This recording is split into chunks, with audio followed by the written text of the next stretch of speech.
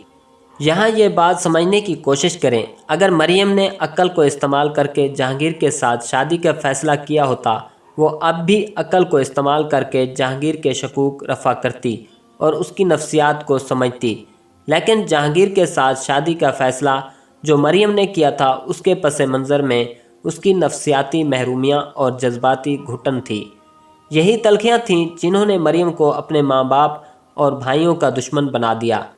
اب جہانگیر نے اس کے ساتھ ویسا ہی سلوک شروع کر دیا تو مریم پھر اسی ڈگر پر آ گئی کہ یہ شخص تو اس کا دشمن ہے۔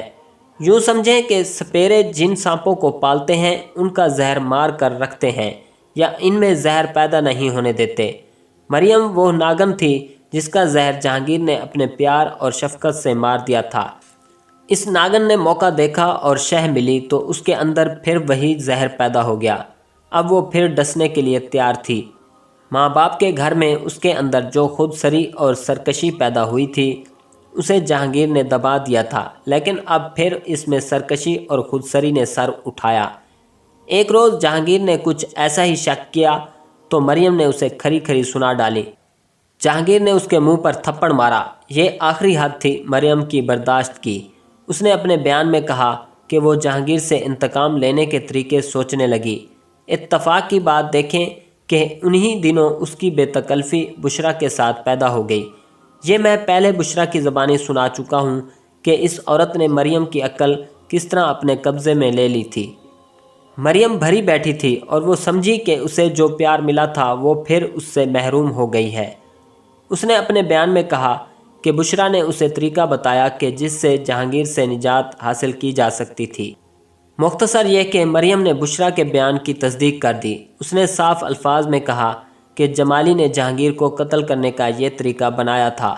دراصل یہ اقبال جرم یا سچا بیان جہانگیر پہلے ہمیں دے چکا تھا اور اس نے مریم کی حوصلہ افزائی کی تھی اور اسے کہا تھا کہ وہ سچ بولے اور جو کچھ ہوا ہے وہ بالکل صحیح بیان کرے۔ مریم نے اس کے کہنے پر پورا عمل کیا۔ اس نے اپنے بیان میں یہ بھی کہا کہ وہ فیصلہ کر چکی تھی کہ جہانگیر کو اس طرح مروا کر وہ خودکشی کر لے گی۔ اس کے ساتھ اس کے ذہن میں وہ جوان آدمی بھی تھا جس کے متعلق بشرا نے اسے بتایا تھا۔ مختصر یہ کہ مریم ایک بڑے ہی خطرناک دوراہے پر پہنچ چکی تھی اور فیصلہ نہیں کر پا رہی تھی کہ خاوند کو مروا کر وہ کیا کرے گی۔ ایک تو یہ واردات عجیب و غریب تھی اور پھر جس طرح جہانگیر اور مریم نے بیان دیے وہ بھی حیران کن بات تھی۔ حیران کن اس لیے کہ اتنا سچ یا اتنی دلیری سے سچ کوئی خدا کا خاص بندہ ہی بولتا ہوگا۔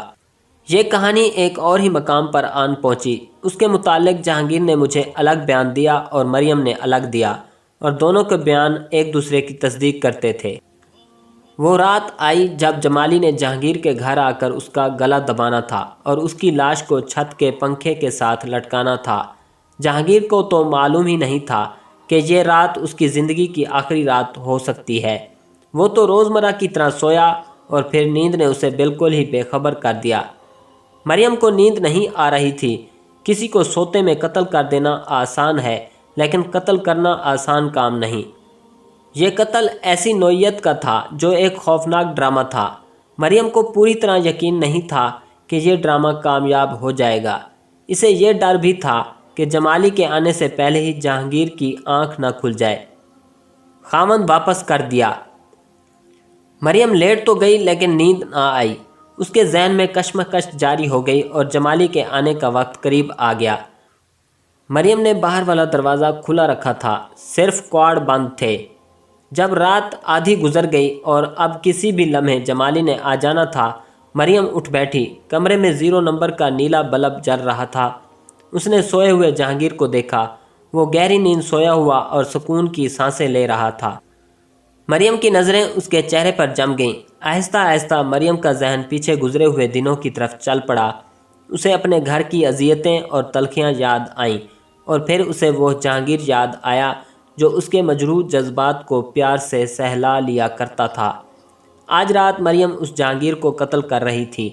پھر یوں محسوس ہوا جیسے وہ اپنے پیار اور اپنی محبت کو نظر آتش کر رہی ہو۔ مریم نے اپنے بیان میں کہا کہ وہ جب جہانگیر کے چہرے کو دیکھ رہی تھی تو جہانگیر نہ جانے کیا خواب دیکھ رہا تھا کہ اس کے ہونٹوں پر مسکراہٹ آ گئی۔ یہ مسکراہٹ ایک تلوار بن گئی اور یہ تلوار مریم کے دل میں اتر گئی، اور پھر اس نے ایسے محسوس کیا جیسے اس کے دل میں جو زہر بھر گیا تھا وہ بہہ نکلا ہو۔ مریم کے ہاتھ جہانگیر کے چہرے کی طرف بڑھے، وہ اس چہرے کو ہاتھوں میں لے کر چوم لینا چاہتی تھی کہ جہانگیر کی آنکھ کھل گئی اور وہ مریم کو اپنے پاس بیٹھا دیکھ کر اٹھ بیٹھا اور پوچھا وہ کیوں جاگ رہی ہے۔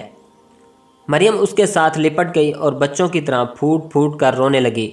جہانگیر نے اپنے بیان میں کہا تھا کہ اسے پتہ نہیں چل رہا تھا کہ مریم کو کیا ہو گیا ہے، اس کی تو روتے روتے ہچکی بند گئی تھی۔ جہانگیر اسے جھنجھوڑ جھنجھوڑ کر پوچھتا تھا کہ اسے ہوا کیا ہے۔ مجھے اپنے ہاتھوں قتل کر دیں، مریم نے روتے ہوئے کہا، میرا گلا گھونٹ دیں، میں آپ کے پیار کی قیمت نہیں چکا سکی اور مجھ سے آپ ناراض ہیں۔ جہانگیر کے دل میں اس کی محبت تو تھی ہی، اس نے مریم کو اپنے بازوں کے گھیرے میں لے لیا اور کہا کہ اسے اس کے خلاف کوئی شکایت نہیں۔ مریم نے جہانگیر کو بتایا کہ آج رات وہ اسے قتل کروانا چاہتی تھی اور جمالی آنے والا ہی ہوگا۔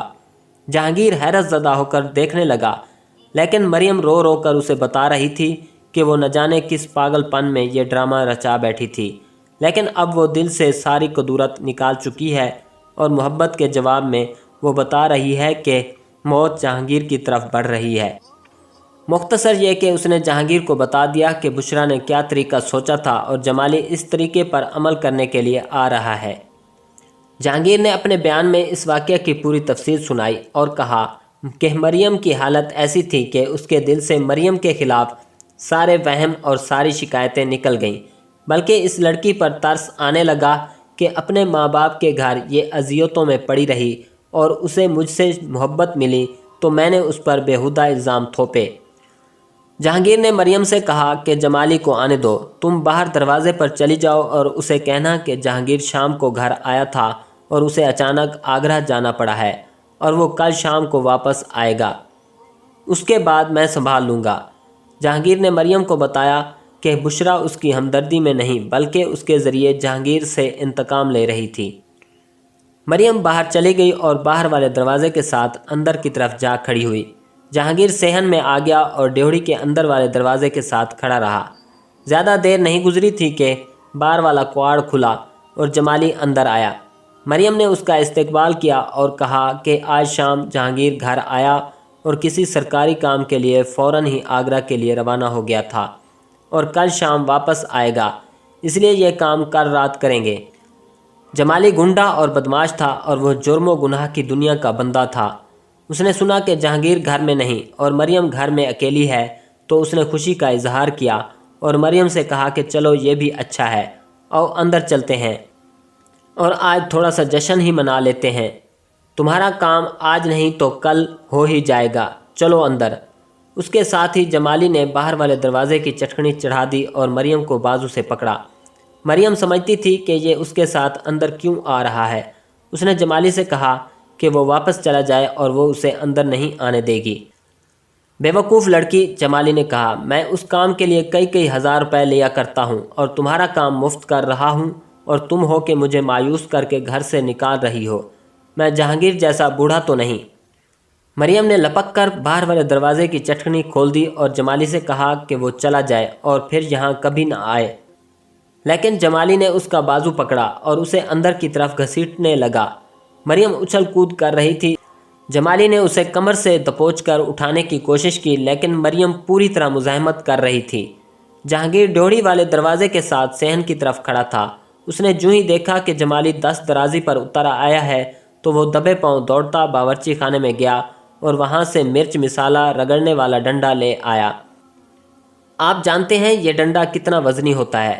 جہانگیر نے اپنے بیان میں بتایا کہ اس کا ارادہ قتل کا نہیں تھا، ایسا ارادہ ہوتا تو وہ باورچی خانے سے چھری لے آتا۔ جہانگیر ڈیوڑی میں داخل ہوا۔ ڈیوڑی میں اندھیرا تھا، سوئچ اندر والے دروازے کے ساتھ تھا۔ جہانگیر نے سوئچ آن کر کے ڈیوڑی روشن کر دی۔ اس وقت جمالی مریم کو اندر والے دروازے کی طرف گھسیٹ رہا تھا۔ اس نے مریم کا بازو پکڑ رکھا تھا۔ جہانگیر نے اتنا وزنی اور موٹا ڈنڈا گھما کر پوری طاقت سے جمالی کے سر پر مارا۔ جمالی کے ہاتھ سے مریم کا بازو چھوٹ گیا اور وہ چکرا کر گرا۔ جہانگیر نے دیکھا تو جمالی ابھی سانس لے رہا تھا۔ اس کا خیال تھا کہ یہ ہوش میں آئے تو اسے گھر سے باہر نکال دے۔ وہ جمالی کو اور زیادہ مارنا نہیں چاہتا تھا۔ مریم نے گھبرا کر جہانگیر سے کہا کہ دیکھیں یہ مر ہی تو نہیں گیا۔ جہانگیر نے جمالی کی نبض دیکھی، پھر دل پر ہاتھ رکھا اور پھر انگلی اس کی ناک پر رکھی تو پتہ چلا کہ وہ مر چکا ہے۔ مریم بہت ہی گھبرائی، لیکن جہانگیر ذرا بھی گھبرایا ہوا نہیں تھا۔ میرے ایک سوال کا جواب دیتے ہوئے جہانگیر نے بتایا کہ اس وقت جمالی کی ناک اور منہ سے ذرا سا بھی خون نہیں نکلا تھا۔ جہانگیر نے اپنے بیان میں کہا کہ اس پر کچھ ایسی کیفیت طاری ہو چکی تھی جس میں ذرا سا بھی خوف نہیں تھا کہ اس نے ایک آدمی کو قتل کر دیا ہے۔ وہ جانتا تھا کہ بشرا نے اس سے انتقام لینے کے لیے مریم کو استعمال کیا تھا اور جمالی کو بھیجا تھا۔ اس نے سوچا کیوں نہ بشرا کا خامند اسے واپس دے دوں۔ اس نے جمالی کی لاش اس طرح اپنے کندھے پر اٹھائی کہ لاش کا سر جہانگیر کی پیٹھ کے پیچھے لٹک رہا تھا اور ٹانگیں آگے کو تھیں۔ جمالی دبلا پتلا آدمی تھا اور اس کے مقابلے میں جہانگیر گھٹا ہوا اور تندرست تھا۔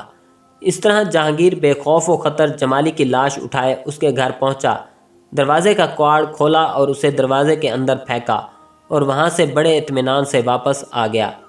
وقت آدھی رات کے بعد کا تھا، اس لیے گلیاں سنسان پڑی تھیں۔ اسے جاتے اور آتے کسی نے بھی نہ دیکھا۔ وہ خون کے قطرے جو گلیوں میں دیکھے گئے تھے ان کے متعلق میری رائے یہ ہے کہ جمالی کا دماغ پھٹ گیا تھا اور اس کا خون اندر ہی جمع ہو گیا تھا۔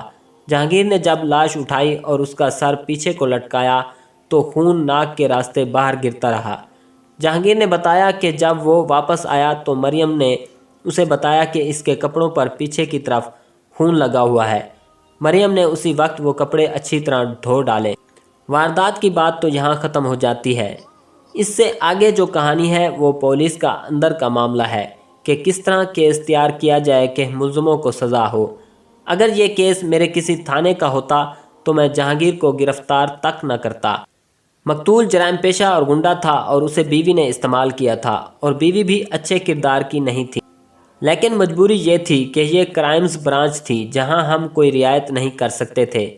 سب انسپکٹر جگت سنگھ سندھو نے اچانک مجھے بازو سے پکڑا اور اشارہ کیا کہ میں اس کے ساتھ دوسرے کمرے میں چلوں۔ میں اس کے ساتھ دوسرے کمرے میں چلا۔ کیا خیال ہے ملک جی؟ اس نے کہا۔ اگر یہ میرے تھانے کا کیس ہوتا تو میں یہیں گول مول کر دیتا۔ ان میاں بیوی کو تو میں کبھی سزا نہیں ہونے دوں گا۔ مجھے سندھو کی یہ بات سن کر خوشی ہوئی۔ وہ میرے خیال اور ارادے کی تائید کر رہا تھا۔ ہم نے آپس میں طے کر لیا اور پھر جہانگیر، مریم اور بشرا کو باقاعدہ گرفتار کر کے ان کے خلاف کیس تیار کرنا شروع کر دیا۔ عموماً یوں ہوتا ہے کہ یہ یقین ہو جائے کہ یہی شخص اصل مجرم ہے، لیکن شہادت کی کمی ہے تو یہ کمی پوری کر لی جاتی ہے، جسے پیڈنگ کہتے ہیں۔